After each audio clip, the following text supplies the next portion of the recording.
Si je devais recommencer à zéro, j'arrêterais déjà de me contrôler. Je ferais ça à la place. Le problème, c'est pas ton manque de volonté, c'est que tu es piloté par un programme émotionnel. Je suis Natacha Bourset, 25 ans sur les mécanismes inconscients, 16 ans en cabinet. Et voilà ce qui change vraiment. Repère déjà ton moment de bascule. C'est vraiment important d'identifier un moment précis où tout bascule pour soi.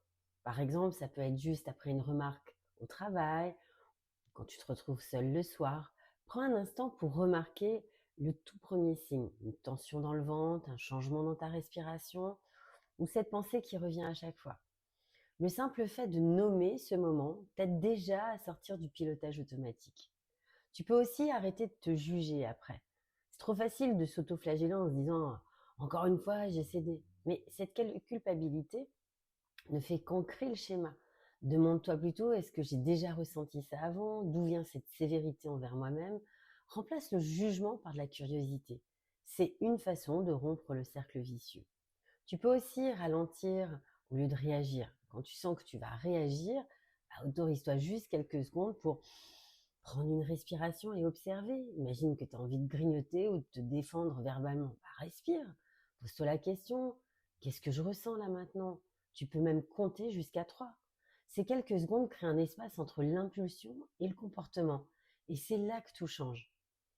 Identifie ce qui te touche. Demande-toi ce que cet événement vient réveiller en toi. Est-ce que tu as peur d'être rejeté, une blessure d'enfance? Essaye de mettre des mots dessus.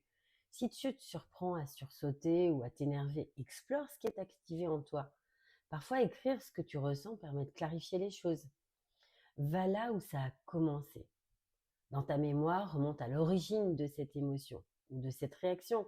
Peut-être qu'il y a un souvenir, une situation, une phrase entendue quand tu étais plus jeune. Prends conscience de ce déclencheur. Tant que tu ne l'as pas identifié, tu risques de reproduire le schéma encore et encore sans t'en rendre compte.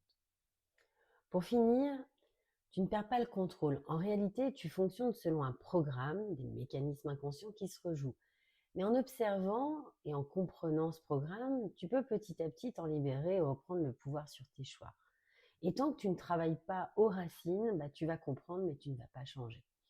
C'est exactement ce que je travaille avec mes clientes. Commande Go, je t'envoie mon quiz pour découvrir ton profil parmi les 5 personnalités possibles.